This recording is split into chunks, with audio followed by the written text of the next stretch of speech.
fargione miakre adioma harke yatuto yo Gabriele Yonan miakarto mitcholina ama ala hayeda ala kthoed kthula. So, Shlomo. Shlomo. So thank you very much for being here today. Thank you for. And let's start off with asking you, who is Gabriele Yonan? Where were you born? And tell us something about your life. I was born in the last year of Second World War in 1944 in September. And my parents, both of them, are from Berlin. But in that time, that was the last phase of the World War, and Berlin was bombed very much. And the women had to stay in Berlin when they were from Berlin, but if they were pregnant, they could leave Berlin and save their life. My mother was pregnant with me because my father was in vacation, and so it came. My father was a soldier, of course, a soldier of the Nazi army. So she went to her parents, which are living in a town named Quedlinburg. Quedlinburg, 1,000 years ago, was once a capital, or the king was there. So I was by chance born in Quedlinburg, but after the war was over, my parents went back to Berlin. My father survived the war as a soldier, and so I grew up in Berlin. But in which Berlin? They're very short. You know that there were the Russian, French, British, and American. The three Western allies, they created West Berlin, and the Russians were occupying East Berlin. But before it was one Berlin. It was a beautiful city. But my parents lived and had a flat in East Berlin. And so it came that I grew up and went to school, and even a part after, I grew up in East Berlin. My parents they were not much interested in policy, but at least I can say that they were against communism. So they did not, so I was raised in this, not in the ideology of East Berlin. And then the second thing was, the wall came only in 1961. But all my time in the 50s were without wall, and we lived very close to West Berlin. It was only one station by city train, then you were in West Berlin. So and my father worked in West Berlin, but we lived in East Berlin, and I went to school in East Berlin. Later, when I was 15, 16, I became kind of dissident, which made it then problematic for me, for example, to get an entrance to study in the university. You could only study if your parents were engaged in the party, or they were at least not against the system. And that means when the wall came, I was 16 years old then, I had to work. But I worked only half a day, and I went to the evening school to make my matura, my abitur. And then I found possibility to get in the university as a guest scholar, as a guest student. First I studied Roman languages, and second, the last year before I left East Berlin and East Germany, I was studying Iranian philology. And 1968, because my difficulties were very strong, I worked in the Cuba embassy, by the way, as a translator for Spanish. But I found this job by myself, which was not allowed. The state had to who is working in foreign embassies. It was not an embassy, it was a general consulate in Berlin, Pankow. And so I knew from people that they were asked about me and they looked for me, and I decided to find a way to escape. This is a long story, and a very dangerous story. To escape, I escaped, and I escaped in a very complicated way, because 1968 was the invasion to Prague. The Russian tanks came and made an invasion, which was known worldwide. And I wanted to go to Bulgaria and from there to find a way to Turkey. But normally you had to get a permit that you can travel Czechoslovakia, Hungary, Romania and Bulgaria. But it was not possible to go to Czechoslovakia. So I had to go to Polonia, to Warsaw, and then to get a visa from the Soviet embassy to go to Bessarabia, which was a little piece, and then to come to Romania. So even from inside of the East Bloc, it was for me very difficult to come to Bulgaria. Finally, I found a way, I will not speak too long about this, I found a way to come to Turkey, and I was then going to my German embassy. But because I had made Persian studies, my idea was not then to go back by a West German passport to Germany, but to travel from Turkey to Persia. And that was not so easy, because in that time Istanbul and other places were a center of espionage. So because I had a wrong East German passport, which was not identity with myself, so my German embassy said, if you want to do this, we have to identify if you are what you say, because your paper is different. And it took me 2 months to stay in Istanbul, and I find then a little work there as a babysitter to a Jewish family.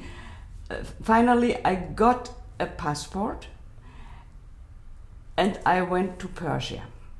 What did your parents think of all this?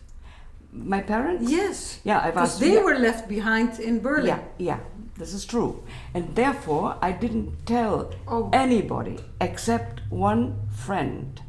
One friend which knew, but he didn't know if it works, if I can go out, or if they take me to jail in Bulgaria. And also in Bulgaria, I had to wait for my chance, and that took me also 2 months. And I did not have much money, and it was a very difficult situation. But when I was in Istanbul, I sent a telegram to that friend that I made it. Yeah. But I must not write directly, otherwise the friend will have difficulties in East Berlin. Yeah.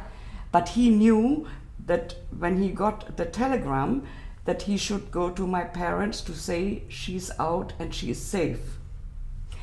But if you don't, but my parents normally, they had to go to the police to tell them. Yeah. But they could not, because they did not have a proof, and they could not say a friend told us. Then the friend will have difficulties. So it took me, I was then in Persia and then later in Afghanistan, and only in Afghanistan I wrote a postcard to my parents, and with that postcard my father went to the police and said my daughter is now in Kabul.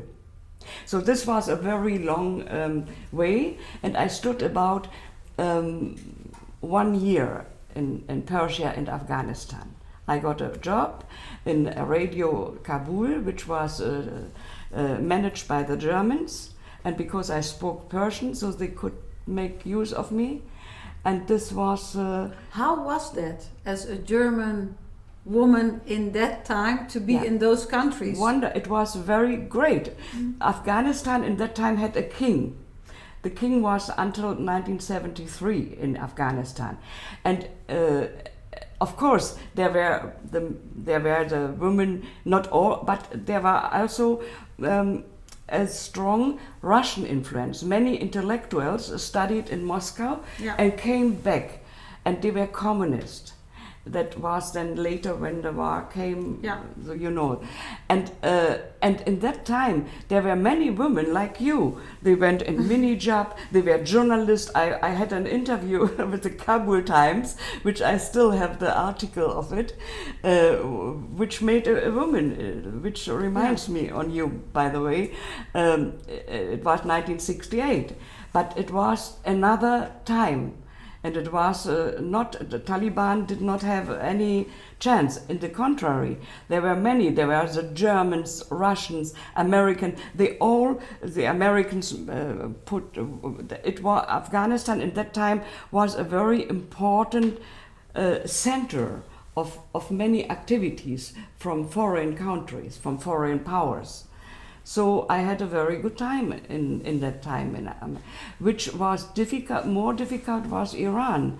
Iran, all who was foreign, they was looked up that he or she could be a spy. Yeah. So that was more dangerous. And because I got problems there, then I escaped to Afghanistan. That was the reason. And what happened after Afghanistan? Where did you Yeah. go to? Maybe I should mention one thing. Yeah. It was in Tehran, where I lived, where I made my first contact to Assyrians. Oh! Yeah, that was first. I was living in an Armenian house because I got an address. I cannot more remember who gave me this, but. Somebody who gave me in Turkey said, when you come to Tehran, go to this house. And there is an Armenian woman, and I felt more safe Yeah. there. So Because they were Christians. yeah, and after maybe some weeks, I was getting in contact with one Assyrian by help of this Armenian woman, but I did not know what was Assyrian. But he explained me. His name was Minashi Murad or something like this. And then he brought me together with other Assyrians. I learned from him that they have an extra language, a language for themselves, which is not Persian, which is Semitic. But prior, when you were studying in Germany, you didn't know this when you studied nobody Persian. was telling about Assyrians also. In East Germany, no, there was, then I learned later, there was an Assyrian, but only later. Yeah. Somebody told me, yeah, there was an Assyrian, and by chance he was arrested and was for a time in East Germany. No, that was my first time where I had an idea that there is a minority which is Assyrian and that they are Christians. This person who was my first contact, they belonged to Protestant church. Oh, yeah. And much later when I studied it, and so I remembered that the Protestant, they feel always very high in their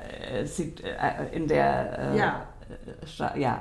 So and yeah, this was my and a long time, even when I was in Afghanistan, and this Assyrian later, this group of Assyrian, they told me the police is asking for you. Later, I knew why. All my letters from friends from East Berlin who then wrote to me, I got only half a year later. They were all opened and translated, and therefore, and East Germany. So it was not far-fetched that they said she might be a something to do with because politics. it was extraordinary. And it was Cold War. Yeah. So the trips you made, it was a really strong Cold War, and especially like Istanbul, Tehran. They were all they were full of spies. I mean, but I was an innocent young woman, nothing else. But your profile could fit. My and I spoke Persian fluently, spoke Persian and even Russian, because you know, maybe from my book, that many Assyrians in the First World War went to as refugees to Russia, and in 1937 they came back, because they didn't have passports there, and so many came back to Iran, because in that time Iran was better, and they were still Iranian had a passport of Iran, and I was there in a family which has a daughter, and it was different. I was an Assyrian family. And their grandfather and grandmother, they couldn't speak Persian. They could speak Russian and Assyrian. And I couldn't speak Assyrian, but from school I knew Russian. Not so well, but good enough. And so that came around. Oh, there is somebody, she's from Germany, and she speaks Russian and Persian. So that was probably which makes me the problems. Yeah. It fitted. So that was your first contact with Assyrians. So fast forward, you went to Persia, you went to Afghanistan, and after that, did you go back to Germany? Back to Germany, and a short time I was in Frankfurt, and then I decided to go to West Berlin to immatriculate to go to university there. Yes, but going back to West Berlin, did it also mean that you could not see your parents and friends from East Berlin? Yeah, not only this, I could not go because all Berlin was divided, but all Berlin was in the middle of the GDR, of the German Democratic Republic. When I was in Hanover or in Frankfurt, then because I was a refugee, they would when I go by Autobahn, then I couldn't do it. I had always to fly until the amnesty came, and the amnesty came in the end of 1972. So when I went to West Berlin, I took the plane. Always, when I want to go to some place outside in West Germany, I had to fly from Berlin, because Berlin as a whole was in the middle that even Germany. many West Germans didn't realize this, that when you are from West Berlin, you still are in the middle of East Germany. Yeah. So, but I came to West Berlin because I felt that I am from Berlin, so I didn't want to study in other places. Could have been, but I came to West Berlin, and soon I could I could enter university, and I decided to study to continue Iranian philology, Iranian studies, and Semitic studies. Semitic means Arabic, Hebrew, Aramaic. There were two institutes, they were neighbor, and I started to study mainly Iranian studies beside Arabic and other Semitic languages. And I came back in the end of '69. And in the beginning of 1970, you know, in every university they have Mensa where you eat and so. And I remember one day when I was sitting there and eating, in the next table, neighbor table, and on my ear came a language which I identified as Assyrian, because I'm from Assyrian. I could not speak it, but I could hear it from differentiate it from the other languages. The other language. And then I went my head, and there was a woman, a young woman, student, female student, and a young man. And I went to them and I said, "Excuse me, you speak Assyrian?" Yeah. How do you know? And then we came to speak. Yeah. And the man of this couple was Shlimon Yonan. Oh! So I made my second contact to Assyrians. And so... But that's just, nice. Yeah, so just you had to go to Tehran to Yeah. hear Assyrian to Yeah. recognize it. Yeah. Where you then... Yeah. But Yeah. there is a second thing. The Institute of Semitic Language, there was a professor who was unique in the world, because beside Arabic and Hebrew and Old Aramaic and so, he also teaches modern Assyrian language. Oh. That was Professor Rudolf Matsuch. My second book is for I gave him. I dedicated it for him. Rudolf Matsuch was one of my most important professors, and when he knows that I was then engaged with Shlimon Yonan and we married, then he said to me, "Gabriele, you should concentrate on this language, because I am your professor, and then you have a naive informant, which is your husband." But Shlimon was not only a naive informant, he was more than that. Shlimon comes from a family of five, but he is the oldest. And you know that the oldest is very important. So his mother was a normal house. She was not educated, but the father was very educated. Beside French and English he spoke, he also knew the church language and the written modern language. Yeah. In Tur Abdin and the Western people, they didn't have any modern language, written language. Yeah. This is the difference. Because of the missions, of the American mission and later English mission and all, they developed a modern written language. Together, not only by themselves, the missionaries, but together by help of priests and teachers, of Assyrian teachers and priests. They developed a written language in the middle of the 19th century, and they published their first, you know all this, they published their first journals and magazines and so, and then later, even in the modern time, there were books and writers, even in so, and Shlimon was taught by his grandfather the modern written language. Only Shlimon, not the other ones. For example, would I have met Ashur, the second son, then Ashur is not able to write and to read in his language. Arabic, of course, because they go to school then there.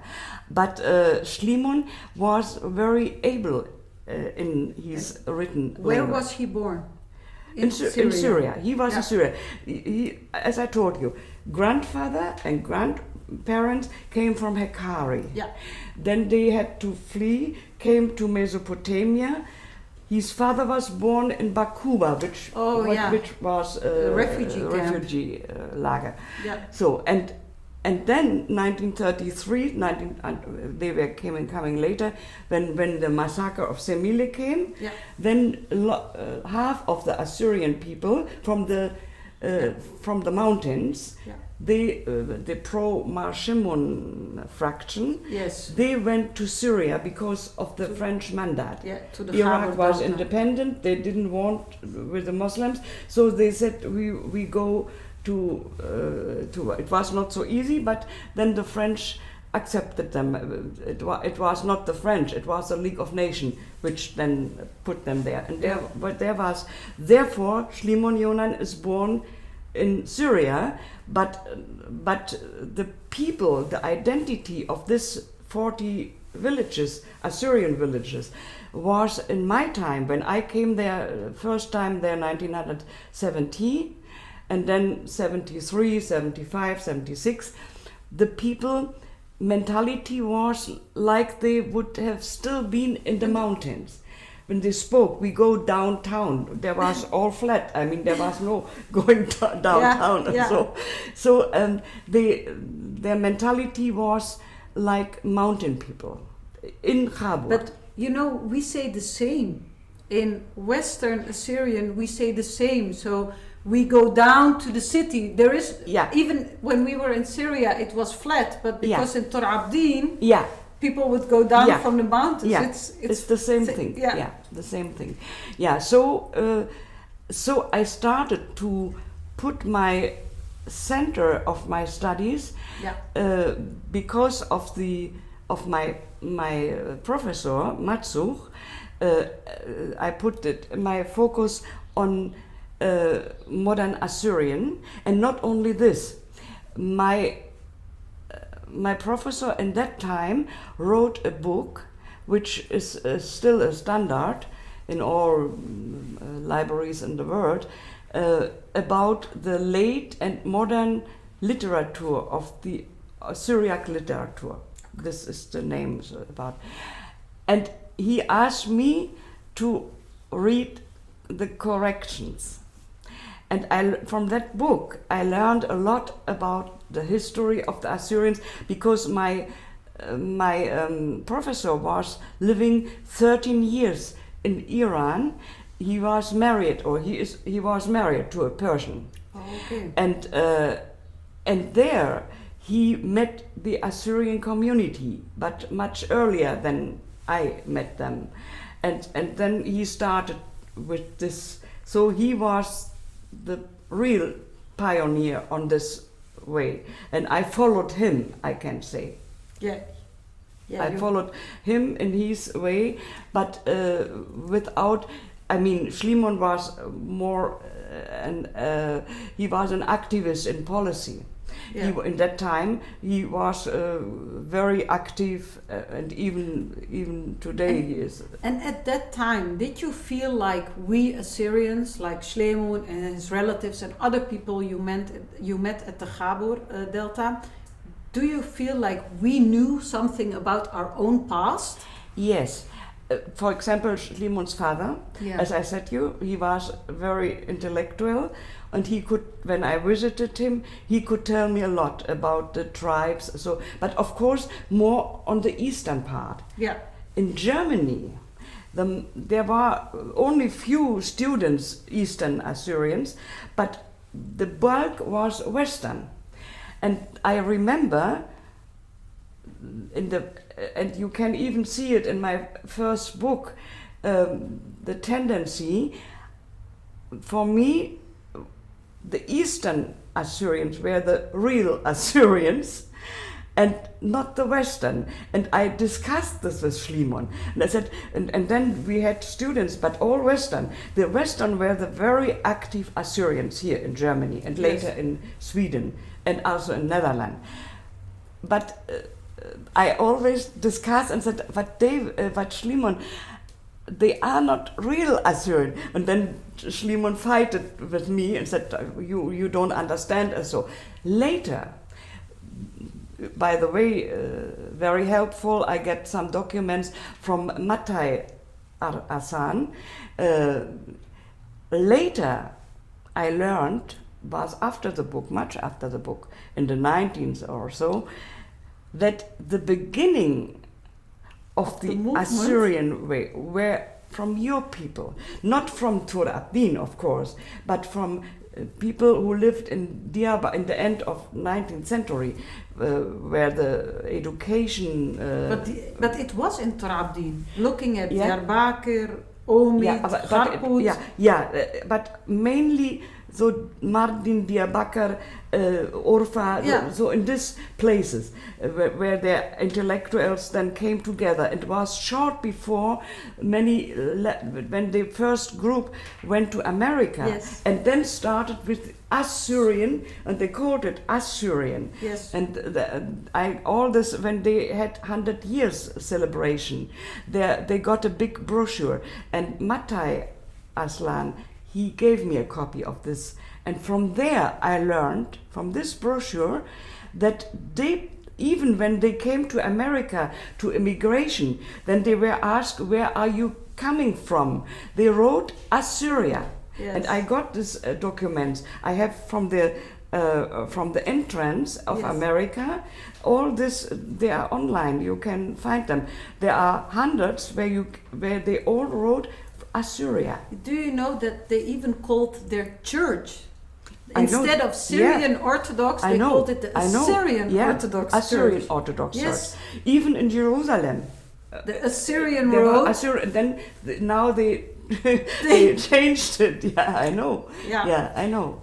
So let's go back to those years that you went to visit the Gabor, 73, 75, 76, and you were writing this book. So this book is really, really for, I mean, now one can find more information about the modern Assyrians, but there is much more information. If I would write it today, or if I would change it, then that would become many volumes now, because now much more documents are available. Yes, Yeah. but back in the time, this was really something. Yeah, and it was difficult for me. It was like this. When I was on Chabur, I took dialects from every tribe. And by help of Schliemann's father, he went with me to every village. And in that time, there was a tonband, which was Uher. You can go and walk with it. So, and I was thinking when I came home, I wrote down this by help of Schliemann. That was he helped me very much. Otherwise, I could not. I wrote it down in transcription and translated it, and made a glossar. And it was so like a book. And I was thinking to write an introduction. Who are the Assyrians, so and so. And that became the book.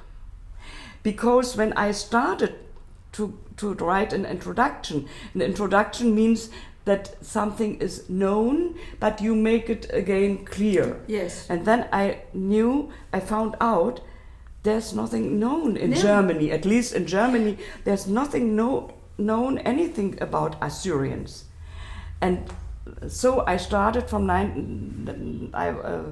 David was born in 1974, and then I started about in this time the book, because he was a baby, so he did not make much noise or so. He was just with me. I had to stay at home, and I was still in the university, but because we were both students, so we could change. My things were more in the later day, and Schliemann had to go in the morning, so we could So you arrange. were both students. You had a baby and you were writing your first book. And I guess without the baby, that book would not have existed. But because of the baby, I was I had to stay at home then many times, and so it was existing then. And of course, very many people helped me. First, the father of Schliemann, he gave me a lot of information. For example, and I wrote this also there, the statistics about Chabur. Yeah, I saw. The statistics of the Chabur. But do you also know why it's so important that you wrote this down? Because now is no more Chabur. Now is no more Chabur, and also, even in our homeland, we are orphans. The countries that we reside in, they don't, now slowly, but back in the days, they didn't recognize us as a separate ethnicity. Yeah. So Syria was really not... in Chabur, it was different. They knew they knew, but they were not publishing books about us. They did not have studies at universities about us. So we were there. Of course. And there were, especially by the Assyrians, there was a time in the 20s and 30s where they published a lot of books, which also I could make use of it, like Malik Yusuf and many other, I mean not many, for example, relatively to Armenians, which had libraries full of books. This is not, because Assyrians in general were a rural society, more or less. Yes. While the Armenians, even in the 17th century, they had communities in Venice and the Mechateristen. They had a lot of intellectuals in Istanbul. They lived in Istanbul. And why do you think that there is this difference, where the intellectuality among Armenians started ages before? First of all, they were much more than Assyrians, and they were not isolated. They very early there were groups. The Catholic Armenians, they had a printing press in Venice, for example, and they were in Paris. They had communities in Paris. This is quite different from Assyrians. I mean, the fact that both are Christians, and they had 6 provinces in eastern Turkey where they were all Armenians, and all in the cities, for example, like Malatyard and Elazığ and all this, they were all Armenians which lived in cities. And also Istanbul. Yeah. And they studied in West in the Western. Assyrians, there were some, of course. There were one in London, 1850, or there was one bishop also very early in America. But one, you know, which is not. There is no any comparison between Armenian and Assyrians. They are so. Assyrians are a very small group in relative to Armenian, small, and they have not the capacities as the Armenians had. But still, even then, Assyrians have made a big development when we now compare them. Yeah, but Armenians, they have a country, and we are still orphans. Yeah. This is other. But in that time, when we speak about before the time of the massacre, of the genocide, then when we compare this, that there were very few Assyrians who were capable to handle it. There were some. But that was the Urmi people who was educated in schools, in missionary schools, and there were even, and there went some then to study in Russia, like Fredun Aturaya, or like Lili Tamurazi. Yeah. So there were some. I mean, and when you see the people who then later was in Russia, I have a catalog made myself. They published hundreds of books in Assyrians. They had teachers.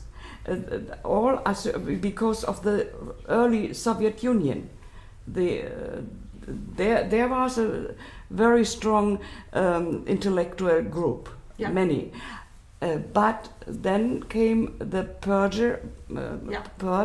and that was 1937 to 38, and that more or less the whole elite was killed. And the other went back to Persia. Yeah. That was, and in Persia also, in Iran, which then later became Iran, the Assyrians are in better situation. Many went to Tehran or Kermanshah, Hamadan, and they went also to foreign countries, to America very early. But the people who from Iraq, Syria, Turkey, they didn't. They were coming late then, coming later, decades of late.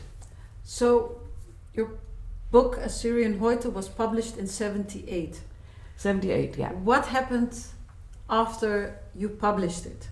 Yeah, the good thing was, it was not though the book is more or less academic, but it was published by a human rights society, by the Society of Endangered People, and they had a big followers.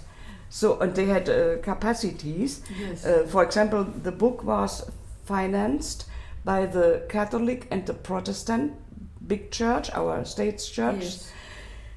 And then published by this society, by the Human Rights Society, more or less, and then then started the asylum. The people came from Turkey, mainly from Turkey, and in that time, churches, advocates, politicians wanted to know informations. And it started, why the book came out, was the first book which they published in their book series. There was a bishop, Bishop ten Humberg, he from Münster. 1977, there was big massacres in Iraq in that time. Yeah. He wrote a letter to this Human Rights Society, please, do you have any information about Assyrians? We wanted to do something, we wanted to help. But don't you think that's strange? Because if we look at the end of the 80s and also at the beginning of 1900s and even during the Seifel, there were missionaries that wrote about it. I even saw a Dutch newspaper dating to 1918. This is different. And they wrote about the Christians from the Middle East. There were many articles, but then after that was the genocide, and then after genocide, and again 1933 when it came to League of Nations. Yes. And the Patriarch Ma Ishai Shimon went to Genf. The newspapers were full all over the world, even in Germany. Yeah. But this was a short period, and after this, it was darkness again. Exactly. The genocide, even Raphael Lemkin, he wrote about when it came to Semile, for example. Semile was the genocide. We come later to that question. Genocide was not in the consciousness of the Assyrian people, and therefore when it came to the Assyrian Universal Alliance, which was founded in 1968, they in France, they came together first time in France, in Pau, and there they decided to make the 7th of August as the massacre of Semile. Mm-hmm. That is in the main, and until about 2000, it was the 7th August, Day of Martyrs, not genocide. We will come to that problem. So until 2000, it started. There was one. If you wanted to ask me precise, you can do that now. Then we come to that second book. Then, or. Well, I want to go back to 78 when you published this. Yeah. And everybody wanted to know something about the Assyrians. Because it became it became a bestseller. It was the first this edition. 10,000 exemplars come out, which is for Assyrians. I mean, who are the Assyrians in this relative view? But because everybody who had to do with asylum, churches, everybody wanted. I was invited. The first conference about Assyrians organized by Germans was in 1978 after the book, and this was a pastor, which was the director of an evangelic academy in Bad Boll. He invited 70 politicians and social workers and all this, and there I spoke for the first time. And I remember David was 4 years, and Shlimon drove, and we had the child with us. And when I started my speech and there were bishops and all this, were very high publicity. And then David, who was 4 years old, when he saw me there standing, he wanted to be near me. So he robbed and was sitting down, but very quiet down there. And I spoke without any, I did not, I mean, I saw it, but I was just thinking I hope he will not starting crying. Yeah. So he did not do anything, just sitting down, and I was speaking. And so I remember that this first conference, which was also published then, was very important. From there on, I was invited for lots of conferences and meetings, and so the book came in the right time, absolutely in the right time, and became well known. Also libraries. Do you know how extraordinary it is that you, as a German woman, has so much dedication and love for the Assyrian people that you did all of this? It's really extraordinary. Yeah. Now, you know, if you are focused on this, I mean, once was, of course, my family bounds, and at least in the same Liga was then my professor, who was also active in that time, because in that later he was focusing on Mandaic and other things, but in that time he was also very interested. He wrote 2 books on it. One was an anthology about modern Assyrian language with text collections. And the second was this literature of modern I forgot the title. The late and modern literature of the Syrian literature. Yeah. So in this title, Assyrian come not for, but inside the book, and so this means these 2 influences were giving me the strength, and then my own interest. I grew by writing, I can say, this book. Yeah. And do you also realize that this book has paved the way for many other scholars that came after you? Yeah, because I got a lot of feedback from the Assyrian, and you must understand the first generation. It was the time when the first generation came, who are now gray heads, and the real first, for example, from these people from Rashish Teber, I mentioned the first priest who came to Berlin with his family, big family. They couldn't read and write German, and they never learned it perfect. But all of them had the book because they give it to their lawyers. Yeah. To their lawyers, that they said, you see, you can read everything about us. They didn't know what is inside here. They looked maybe the pictures, but they could not. And also, only the second generation, then, they were able to read it.